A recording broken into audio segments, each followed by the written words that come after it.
Entonces, eso, mis amados hermanos. Vamos a la palabra de Dios, entonces, a Marcos 9. Damaris. Dama. Versículo 42 al 50.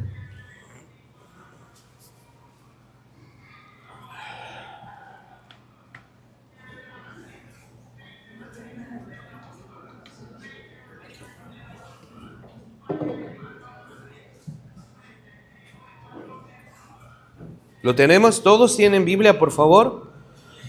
Saludamos también a nuestros hermanos y amigos que nos están viendo a través de la red social. Está, creo, en YouTube, en Facebook. Y agradecemos a Dios también por el trabajo de nuestro hermano Brian Miranda como siervo de Dios en esta área, ¿no? Y también les pido de favor que oren y se involucren, conversen con él. Él necesita apoyo, por favor, y alguien que también le ayude. Él está domingo a domingo y sí sería bueno formar un equipo de trabajo. Marcos 9, versículo 42. Cualquiera que haga tropezar a uno de estos pequeñitos que creen en mí. Y queremos ubicarnos en el contexto. ¿Dónde estaba exactamente Jesús? ¿Con quién estaba? ¿Y por qué dice todo esto? Si nosotros retrocedemos un poco en Marcos capítulo 9, versículo 33. Y llegó a Capernaum y cuando estuvo en casa les preguntó: ¿qué disputáis entre vosotros en el camino? Y está hablando con los discípulos, ¿no? Y ahí les dijo quién quiere ser el primero, sea el último, etcétera, etcétera. Y en ese contexto, ¿no? Estamos ahí, pero de repente vemos acá, por favor, por ejemplo, ¿dónde aparece? Versículo 36. Y tomó a un niño y lo puso en medio de ellos y tomándole en sus brazos les dijo: el que reciba en mi nombre a un niño como este me recibe a mí, y el que a mí me recibe no me recibe a mí, sino al que me envió. En esta escena aparece un niño. Interesante, literal, un niño, ¿no? Y recordamos el mensaje anterior de cómo era el niño, ¿no? Ingenuo, crédulo, etcétera, ciertas características que da. Más adelante, por favor, cuando dice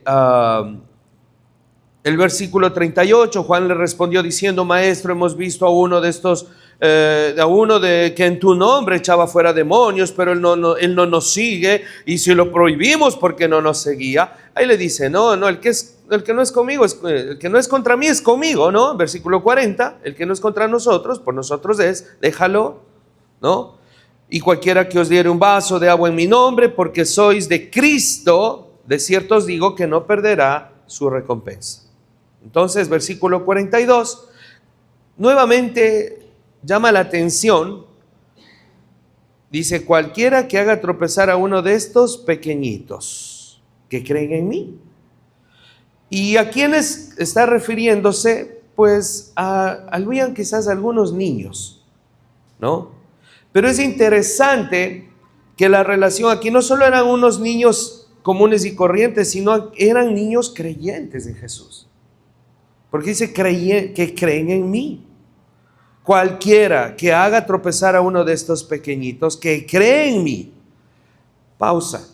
Esta mañana quiero hablar, y el tema mío, perdonen que por la situación de bajar de la montaña temprano y esto, yo tenía en la flash ya y olvidé las imágenes. Siempre me gusta proyectar para compartir con ustedes y conectarnos y que ustedes capten y aprendan lo más posible del mensaje.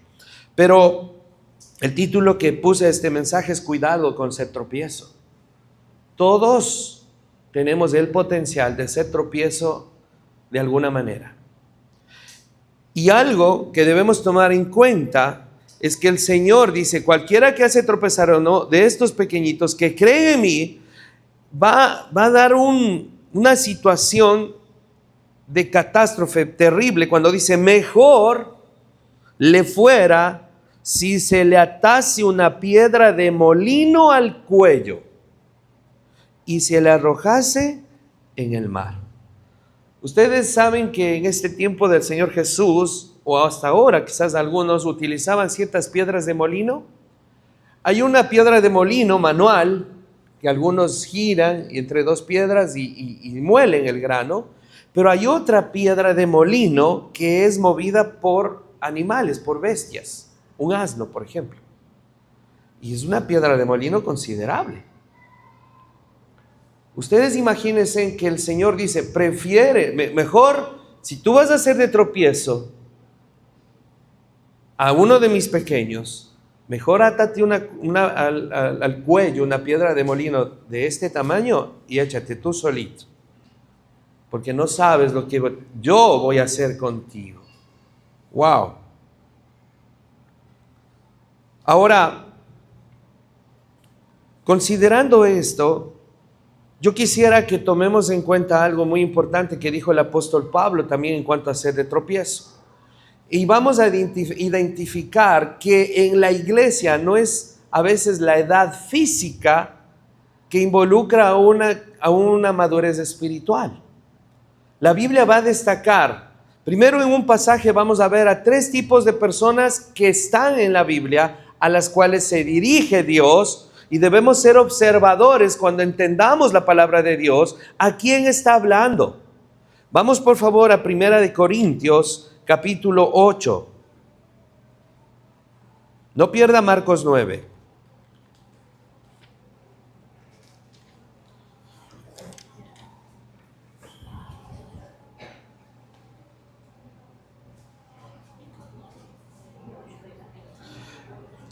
Vamos a ver algunos pasajes y en esta ocasión Pablo hace una referencia radical en él y luego vamos a ver al tipo de personas que Primero vamos a ver lo que dice Pablo en cuanto a una determinación de ese tropiezo. 1 Corintios 8:13, amén.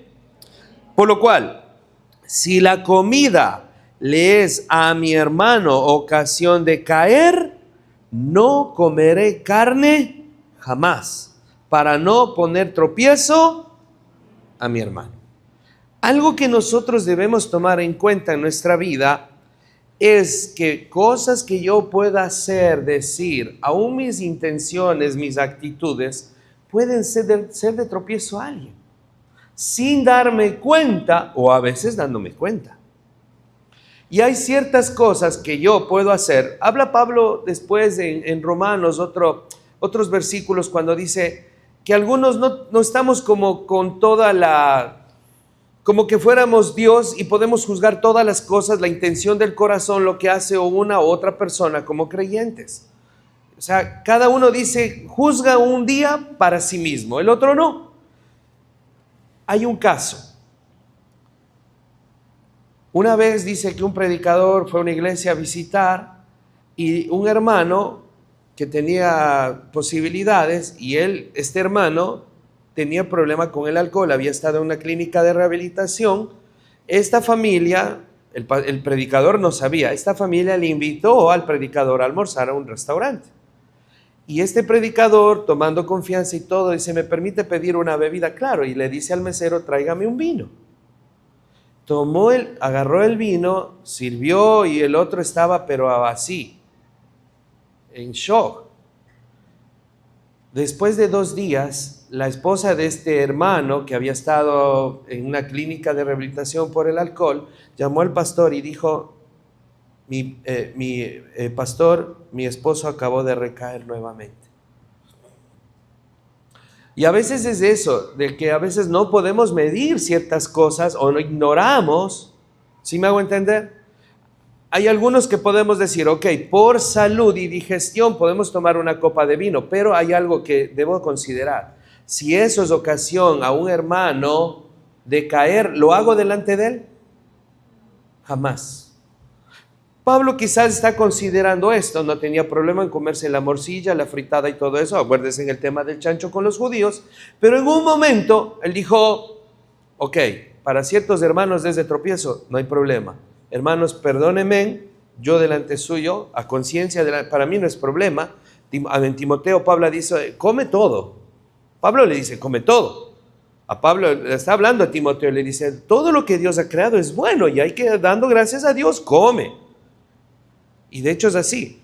Pero debemos considerar que hay ciertas cosas que yo voy a hacer delante de mis hermanos que puede ser de tropiezo y yo no debo hacerlo.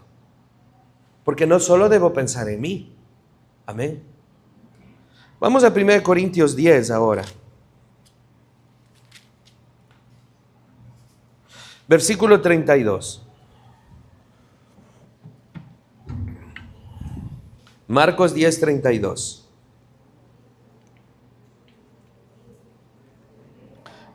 Leemos todos juntos.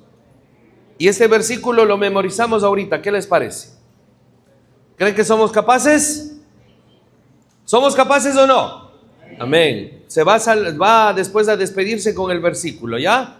Vamos. Concurso hombres, mujeres. Dice, vamos sándwich, ¿no? Cita bíblica, versículo, cita bíblica. 1 Corintios 10, 32. Todos. No seáis tropiezo ni a judíos, ni a gentiles, ni a la iglesia de Dios. 1 Corintios 10, 32. Amén. ¿Cuántas clases de personas aparecen aquí? 3. ¿Quiénes? Judíos, gentiles. ¿Quiénes son los gentiles? En este caso interpretamos los no creyentes, y en este caso Dios de alguna manera marcó 2 razas: los judíos, su pueblo escogido, y los gentiles. Dios siempre vio así, pero de los 2, dice Efesios, hizo un pueblo, el pueblo para él, que es la iglesia. En la Biblia, por favor, ponga atención a esto, es muy importante. Cuando usted vaya a leer la Biblia, debe considerar a quién está hablando: a judíos, a gentiles, gente no creyente, gentiles, o a la iglesia. Este pasaje, ¿a quién está hablando el Señor? Sí, correcto. Pero cuando yo lea en cualquier parte de la Biblia, yo debo observar a quién está hablando. Siempre la Biblia va a hablar de 3 tipos de personas: judíos, gentiles y la iglesia de Cristo. Amén. 1 Corintios 10, 32. No seáis tropiezo ni a judíos, ni a gentiles, ni a la iglesia de Dios. 1 Corintios. Muy bien. Tarea ahora para salir, por favor. Entonces, volviendo al tema de ser tropiezo. Volvamos. No vamos todavía a Marcos. Pregunta, porque no se imagina que a veces este foquito es un poco caro. ¿Alguien puede apagar esto? Pero creo que hay que venir acá y apagarlo, ¿verdad? No hay ningún problema, no me interrumpen, así ahorramos un poquito la vida útil de la lámpara del Infocus, ¿ya? Tengan la bondad, disculpen, ¿ya? Cuidado con ser de tropiezo. Y vimos en 1 Corintios 8:13, si hay algo que va a hacer tropezar a mi hermano, yo lo evito. Segundo, vimos que hay tres tipos de personas, las cuales Pablo dice, no seáis tropiezo. Habla a la iglesia de Corintios. Puede ser a los judíos, a los gentiles o a la iglesia de Dios. Entonces, considerando esto, en las iglesias, vamos a 1 de Juan, por favor, capítulo 2. 1 de Juan, capítulo 2, versículo 7. 1 de Juan 2, 7.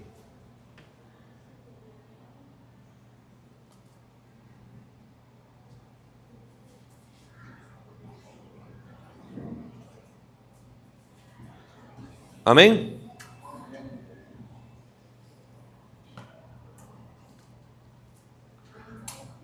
Todos tienen, ¿verdad?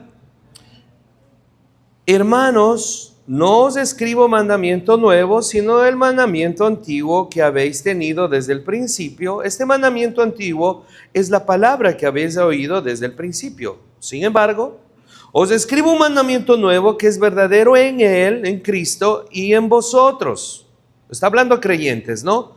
Porque las tinieblas van pasando y la luz verdadera ya alumbra. El que dice que está en la luz y aborrece a su hermano, está todavía en tinieblas. Verso 10. El que ama a su hermano permanece en la luz y en él no hay tropiezo. hablando del tropiezo. Versículo 11. El que aborrece a su hermano está en tinieblas y anda en tinieblas y no sabe a dónde va, porque las tinieblas le han cegado los ojos. Hay un problema que entre hermanos creyentes en la iglesia, yo no sé con qué prójimo usted, escuche y pongamos atención a esto. ¿Será que alguna situación no resuelta con alguien puede ser de tropiezo a otra persona? Lo es. A veces es como, a ver, digamos esto. Yo tengo a mi mamá que soy hijo de mamá soltera. Y yo no vi a mi papá y mi mamá me dice, me habla horrores de mi papá. Y en mi corazón hay un tropiezo, una pesadez de decir, yo este tipo lo odio, lo quiero. Y es generalmente lo que pasa, que muchos hijos sin padres se crían con odio, con rencor, con amargura, o por último hacen lo mismo que hicieron sus padres y eso se repite como una maldición. ¿O no se han dado casos así? Pero ¿qué pasa? Y lo que fue en mi caso, que mi madre inculcó el perdón que me llevó a ser libre. El amor de Dios que luego conocí al Señor, y yo amo a mi papá, Norberto Vallejo, yo amé, ya falleció Edison Vinuesa, mi papá adoptivo, y eso justamente, el no permitir que un odio, que una situación que tenga yo con alguien, sea de tropiezo a los más pequeños. Y los más pequeños son los niños, los jóvenes, adolescentes, alguien menor que mí, pero también hay una edad espiritual en la iglesia de la cual vemos, miren por ejemplo el versículo 12. Os escribo a vosotros, ¿qué dice? Hijitos. Espero no equivocarme, maestros bíblicos, predicadores, me pueden corregir, aún en las redes sociales, acepto, yo soy el primer alumno. Y habla quizás de aquellos creyentes nuevos, puede ser. Porque vuestros pecados os han sido perdonados en su nombre. Les está recordando de la salvación cómo es. Mire el versículo 13. Os escribo a vosotros, padres. ¿Quiénes? Los hermanos antiguos, quizás los fundadores, líderes espirituales, porque conocéis al que es desde el principio. Os escribo a vosotros, ¿quiénes? Jóvenes. Jóvenes creyentes, una edad intermedia en la vida espiritual, porque habéis vencido al maligno. Os escribo, dice a vosotros, hijitos, porque habéis conocido al Padre. ¿Hasta qué versículo vamos a avanzar? ¿Alguien prestó atención? Hasta el 16. Entonces, hasta ahí un momento. Identificamos, es como, por ejemplo, hablando general, en una edad física, consideramos a nuestros niños, a nuestros jóvenes y a las personas adultas aquí, físicamente. ¿Amén? Y ahora le hago una pregunta. Espiritualmente, ¿con qué edad usted se considera? Usted es un niño espiritual, pero tiene 20 años de creyente. ¿Cómo está su vida espiritual? Corintios habla que algunos dicen son carnales, porque ya debiendo comer comida sólida con la Biblia, entender, comportarse de una manera como debes. Hoy te comportas como un muchacho, hasta como un niño. En la vida espiritual pasa esto también. Que han pasado tantos años, pero por no comer, alimentarse espiritualmente, no lee Biblia, no ora, no pertenece a ninguna iglesia, no tiene una identidad con una familia, no tiene padres, es como tener padres espirituales. ¿Quiénes son sus consejeros y padres espirituales en una iglesia? Si no tiene esa identificación clara, usted no está creciendo bien. Es que esto pasa en las familias, ¿o no? Físicamente, intelectualmente, moralmente, emocionalmente, socialmente. ¿Pasa o no que en familias disfuncionales nos da ocasión a esto? Dígame, ¿sí o no? ¿Es racional lo que digo? En la iglesia es igual. Nosotros debemos identificar nuestros padres espirituales. Jóvenes, quizás si usted es un joven espiritual, se considera que conoció hace varios años a Cristo y está creciendo. ¿Quiénes son sus compañeros de batalla? ¿Quiénes son esos amigos que en la juventud es algo interesante? nosotros en la juventud mantenemos un vínculo muy cercano con amigos de nuestra edad, ¿o no? Y es hermoso ver en el desarrollo de crecimiento espiritual de algunos hermanos, yo considero eso. Ay, sí, no, hermana, nosotros llegamos hace 5 años juntas, ¿se acuerda? Y ahorita están sirviendo a Dios y están en la lucha y se apoyan. Yo he visto algunos casos de algunas hermanas, sobre todo, o hermanos también, que en su crecimiento, en su juventud espiritual, comparten con amigos o amigas cristianos que ayudan en su vida espiritual.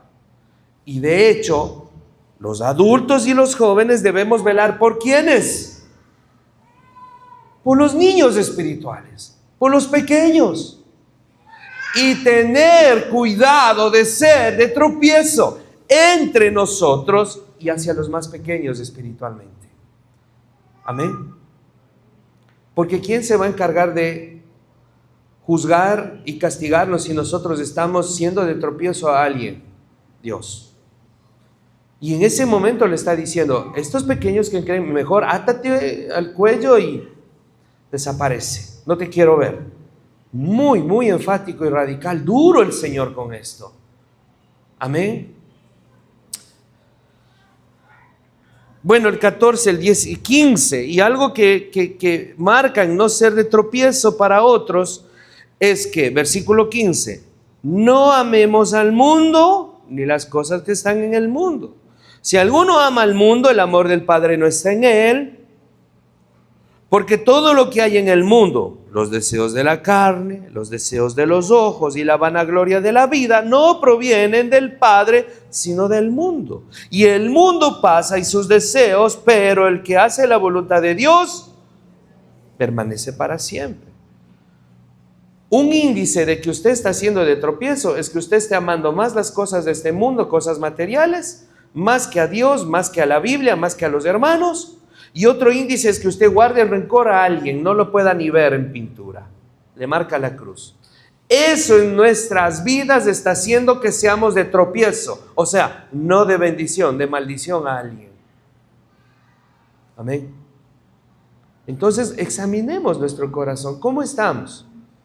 ¿Qué edad espiritual tengo? ¿Me estanqué? ¿O ya soy adulto espiritual y me creo espiritualoide? ¿O en vez de madurarme, en vez de ser más maduro, me he hecho más duro también? Podemos ser insensibles, podemos ser hasta legalistas o muy libertinos. Y la madurez consta en un equilibrio. Amén. Amén. Que Dios nos dé sabiduría a cada uno. Y si usted no sabe en qué estado espiritual está, converse con nosotros. De hecho, como pastor, yo sí le puedo ayudar y decir, usted está en este punto, consideremos, evaluemos su situación y pues avancemos.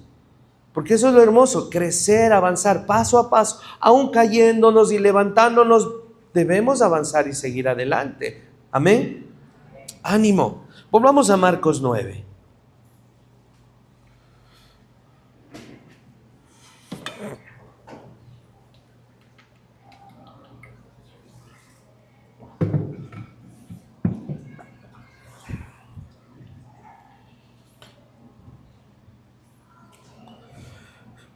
Versículo 43.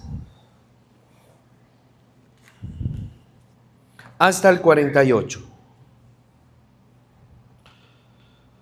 Si tu mano te fuera ocasión de caer, un momento, antes dijo, si tú vas a hacer tropezar a ellos, ojo, ahora le dice, si tú, algo de ti, y va a enumerar algunas partes del cuerpo interesantes. Dice, si tu mano te fuera ocasión de caer, córtala. Mejor te es entrar en la vida manco que teniendo 2 manos e ir al infierno, al fuego que no puede ser apagado. Vamos a avanzar hasta el 48, 44, donde el gusano de ellos no muere y el fuego nunca se apaga. Y si tu pie te fuera ocasión de caer, córtalo. Mejor te es entrar a la vida cojo que teniendo 2 pies ser echado en el infierno, al fuego que no puede ser apagado, donde el gusano de ellos no muere y el fuego nunca se apaga. Y si tu ojo te fuera ocasión de caer, sácalo. mejor te es entrar en el reino de Dios con un ojo que teniendo dos ojos y ser echado al infierno, donde el gusano de ellos no muere y el fuego nunca se apaga. Hasta ahí un momento. Pregunta, ¿nuestro Señor cuando está diciendo eso es literal que debemos hacer mutilarnos? ¿Sí o no? Que fuera así, ¿cómo estaríamos nosotros? Hecho pedazos. Tremendo, ¿no? ¿Sí o no?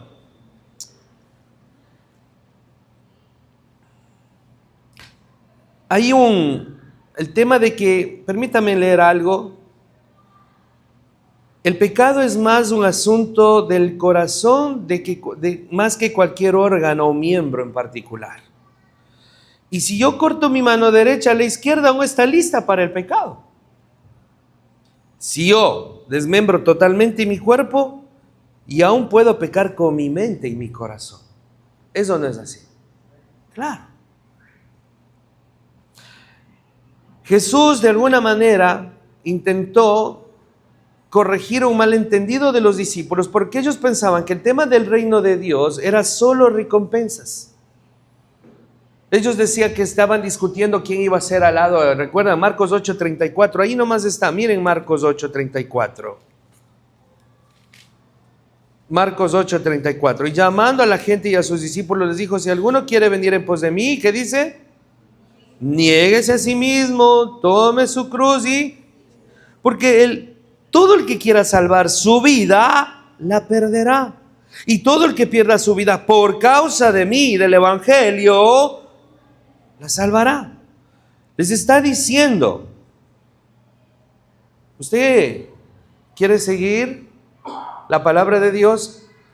¿Ha creído en mí? Tiene un costo.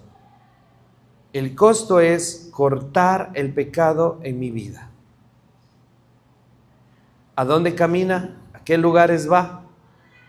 ¿Qué hace con sus manos? ¿Qué miran sus ojos? Interesante, habló manos, pies, ojos. ¿O no? Y en nuestros miembros es con lo que más pecamos generalmente. ¿A qué lugar vamos? ¿Qué estamos tocando? ¿Qué estamos mirando? Y de alguna manera es algo que el Señor quiere que tomamos en serio. Porque si no cortamos el pecado en nuestra vida, pues simplemente nos va pudriendo de a poco. Amén. La paga del pecado sigue siendo muerte. No nos separa de Dios, pero mata nuestra comunión con Dios. La paz de Dios, el gozo de Dios. Mata cualquier recompensa que usted puede. En vez de estar ocupándose en pecar, puede estar ocupándose en servir a Dios. Amén. Creciendo espiritualmente, orando, estudiando la Biblia, memorizando versículos, sirviendo en su iglesia, predicando el evangelio, etcétera. Entonces, consideremos por favor esto. Ahora, es interesante cómo el Señor muestra el tema del infierno y se refiere, habla de quizás el valle de Hinnom, que era un lugar donde sacrificaban a los niños, a Moloch.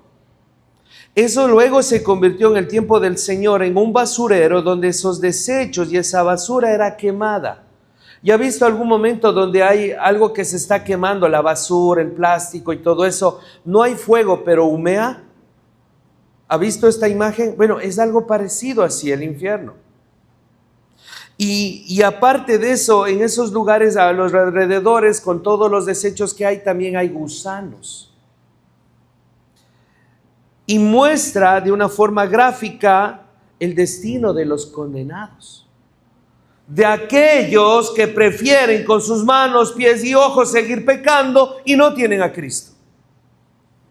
¿Es así? Veamos un momento Apocalipsis 14:11, por favor. Apocalipsis 14:11.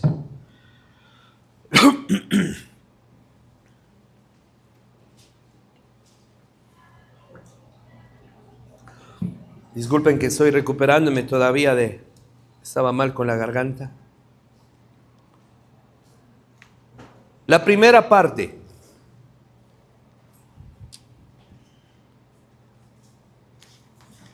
Apocalipsis 14:11. ¿Estamos ahí?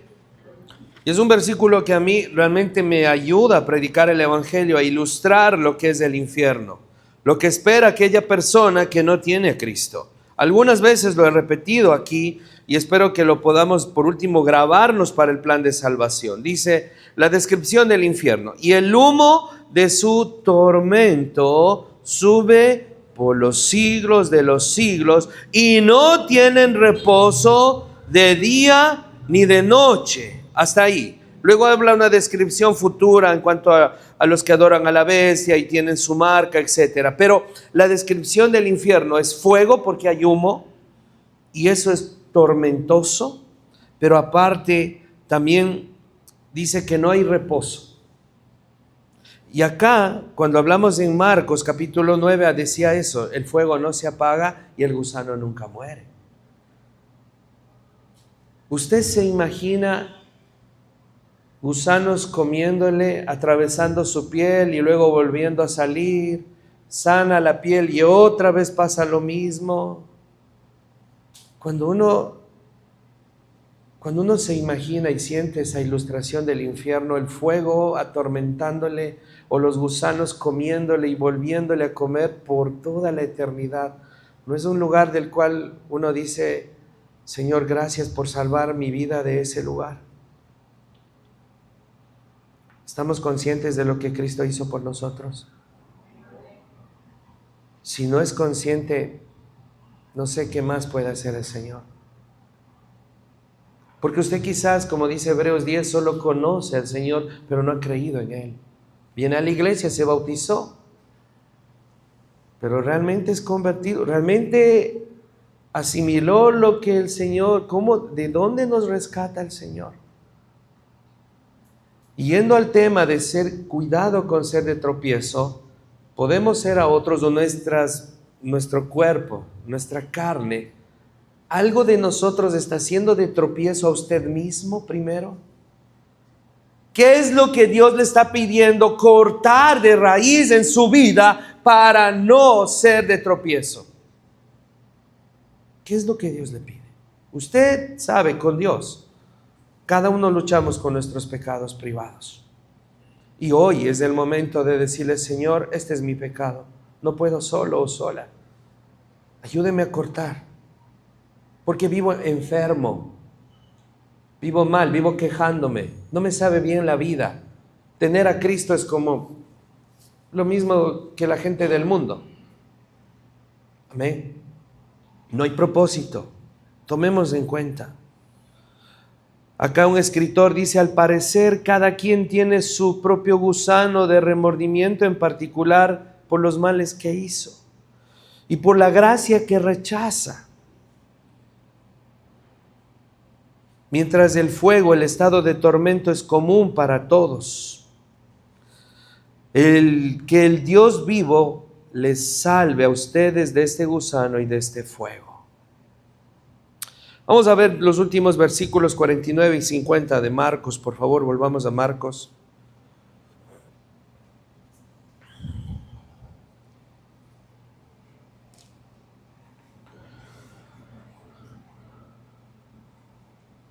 Verso 49. Porque todos serán salados con fuego, y todo sacrificio será salado con sal. Vamos un momento a Levítico 2:13, por favor, para entender por qué hace referencia el Señor esto. Levítico capítulo 2, no pierda Marcos 9, Levítico 2, versículo 13. Génesis, Éxodo, muy bien. Levítico capítulo 2, versículo 13.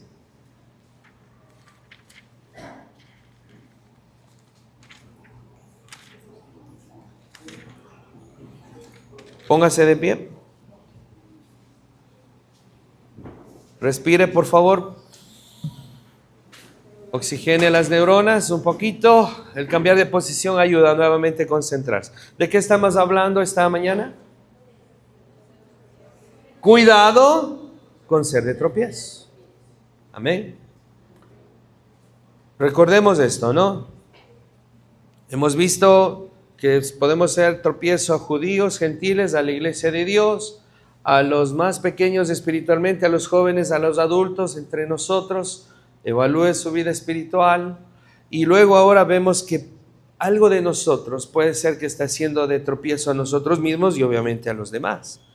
Pero aquí cuando dice el versículo, habla de el sacrificio y sal. Capítulo 2, Levítico 2:13.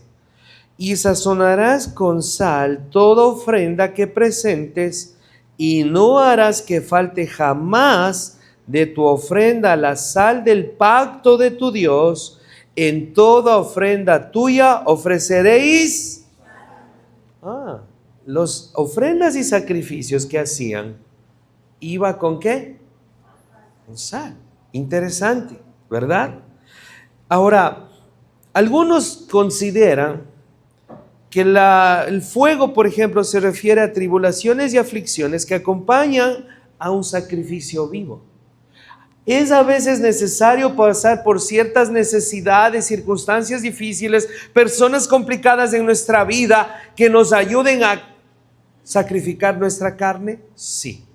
Tomen asiento, les veo que se están desmayando.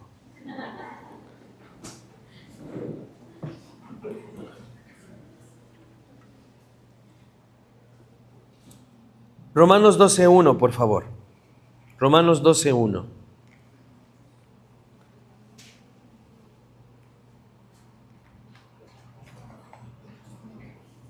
Romanos 12:1.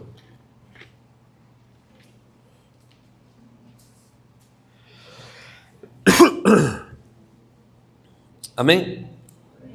Romanos 12:1. Así que, hermanos, os ruego por las misericordias de Dios que presentéis vuestros cuerpos en sacrificio vivo, santo, agradable a Dios, que es vuestro culto racional. El 2. No os conforméis a este siglo, sino transformaos por medio de la renovación de vuestro. Pregunta, para renovar mi entendimiento sucio, pecador, tradicional, cultural, legalista o liberal, libertino, ¿qué necesito para transformar mi mente? Biblia. La palabra de Dios muere en abundancia en vuestros corazones. ¿Con qué limpiará el joven su camino? Mi pueblo pereció por falta de... La Biblia habla de guardar, memorizar, meditar y aplicar la palabra de Dios. Josué 1:8, Salmos 1:3, Santiago 1:22, 25, nos habla de la prosperidad y bendición que trae el guardar, meditar, leer, estudiar y luego obviamente aplicar la palabra de Dios. ¿Cómo vive usted? ¿Cree que vive de una forma exitosa, bendecida, productiva, en paz, feliz? ¿Cómo vive usted como hijo de Dios o hija de Dios? ¿Qué pasa? Si no hay Biblia suficiente, no está mi mente, es que la batalla de nuestra vida se gana acá. Y el Espíritu Santo utiliza la palabra de Dios. Dios está con nosotros. El Consolador, el Paracleto, utiliza la Biblia. Juan 14, capítulo 15, 16. Él dice, y Él os recordará lo que yo os he dicho. Va a recordar, no, el Espíritu Santo no va a estar ahí martillándole en la cabeza, diciéndole, ve, por favor, memoriza, lee, estudia. Si no hay palabra de Dios, no hay crecimiento espiritual, y usted sigue siendo hijito, pobrecito, no crece, no enfrenta la vida como un adulto espiritual, como un adulto común y corriente en la sociedad. Es un joven todavía ingenuo, un inmaduro espiritualmente. Disculpan, es que es muchacho, es que es niño, sí, no entiende, o sea, claro, pero ya creo que es hora de algunos que podamos madurar, que podamos entender esto. Y parte de eso es eso, que no nos presentamos a Dios nuestro cuerpo en ese sacrificio vivo. ¿Sabe? Alguien dijo una vez, nosotros crucificamos, ¿no? Nuestra carne, debemos crucificar. Ponemos aquí en el pie y podemos poner un clavo. Ponemos aquí, ponemos un clavo y ponemos con esta mano el martillamos. Y la pregunta, ¿y esta mano quién me ayuda a crucificar? La persona complicada que aparece en mi vida. Ellos son la bendición. Uno dice, ay, pero esta persona sí que... No, escuche. Con los ojos de Dios usted debe decir, es la bendición escondida de Dios para mi vida. Porque me prueba quién realmente soy. ¿Voy a responder el mal por el mal? ¿Voy a vengarme? Es ahí donde yo veo quién realmente soy. Gracias a Dios por esas personas que prueban quién soy, qué tengo en la mente y en el corazón. Gracias a Dios. Ellos me ayudan a terminar de crucificarme. Amén. Dios trabaja así a veces. Presentemos nuestros cuerpos en ese sacrificio vivo, santo, a Dios. Marcos 9, versículo 49, verso el 50. Buena es la sal. Marcos 9, 50. Mas si la sal se hace insípida, ¿con qué sazonaréis? Y hablan referente a la sal misma. Las propiedades de la sal son muchas, ¿o no? ¿Correcto? Muchas, hay muchos y más. Por eso sale el nombre salario. Antes la gente ahí en ese tiempo pagaban con sal, por la importancia que tenía. La preservación de la carne, el yodo para evitar enfermedades, la sazón de la comida. Y hoy mismo ustedes saben qué es el tema de la sal. No pasaditos porque sube la presión. Pero el punto aquí es de considerar que dice el Señor, nos dice a nosotros, vosotros sois la sal de este mundo. Este mundo desazonado, desabrido por el pecado y por Satanás, quien quiere matar y destruir, solo se sazona por la sazón que ponen los hijos de Dios. Los hijos de Dios deben hablar la verdad. Los hijos de Dios debemos amarnos con el amor de Dios, aprender a perdonar, a no vengarnos. Es en contracorriente y eso le da sazón a este mundo desazonado. Nosotros los hijos de Dios. ¿Usted está sazonando donde usted está? ¿O es que usted ya perdió la sazón? Ya no tiene con qué sazonar en el medio donde trabaja ahorita. ¿Cómo está su sal? ¿Cómo está su vida espiritual? ¿Ven a Dios a través de usted? Considere eso, por favor. Versículo más adelante dice, tened sal en vosotros mismos y tened ¿qué? Paz los unos con los otros. Amén. Vamos a orar. Amado Dios, gracias por enseñarnos en estos versículos que debemos tener cuidado de ser de tropiezo. Evítenos, Señor, ayúdenos a no ser egoístas y pensar solo en nosotros primero. Guárdenos, Señor, del orgullo, la soberbia, la prepotencia, el que sabemos todo, podemos todo, porque no somos nadie, no tenemos nada. Señor, hoy queremos reconocer que quizás son nuestros ojos los que nos están llevando a pecar, nuestras manos, nuestros pies en los lugares que estamos, con quién estamos. Señor, usted conoce. Le pedimos que hoy nos ayude a cortar de raíz ese pecado. Le pedimos su ayuda porque no podemos solos. Gracias por hablar a nuestro corazón. Gracias por ayudarnos a pensar que debemos bendecir a una próxima generación que viene atrás nuestro. Ayúdenos a evaluar nuestra vida y pedir ayuda y saber en qué nivel y estado espiritual estamos, qué edad espiritual debo tener. Nunca es tarde. Usted es un Dios de misericordia y de gracia que renueva nuestra vida. Ayúdenos a ser instrumentos de salvación porque hay mucha gente alrededor nuestro que está camino a ese lugar de fuego y de gusanos, de tormento eterno. Que si no nos escuchan, no importa, no dejaremos de orar por ellos. y pedir que usted use circunstancias o personas para que lleguen nuestros seres amados, nuestros amigos, compañeros, etcétera, a conocer de su salvación. Pedimos misericordia para ellos, Señor. Usted es el único que puede tocar sus corazones y hacer lo imposible. Y como creyentes, ayúdenos a mantener la sazón, la sal, caminando en su palabra, leyendo, estudiando, memorizando, meditando y aplicando en nuestras vidas diarias, en donde estemos y con quien estemos. Ayúdenos, Señor, y guíenos. Y de esa manera ocuparnos de ser de bendición y no de maldición, de tropiezo. Gracias por esto. Usted ha hablado en nuestro corazón, en el nombre de Jesús. Amén.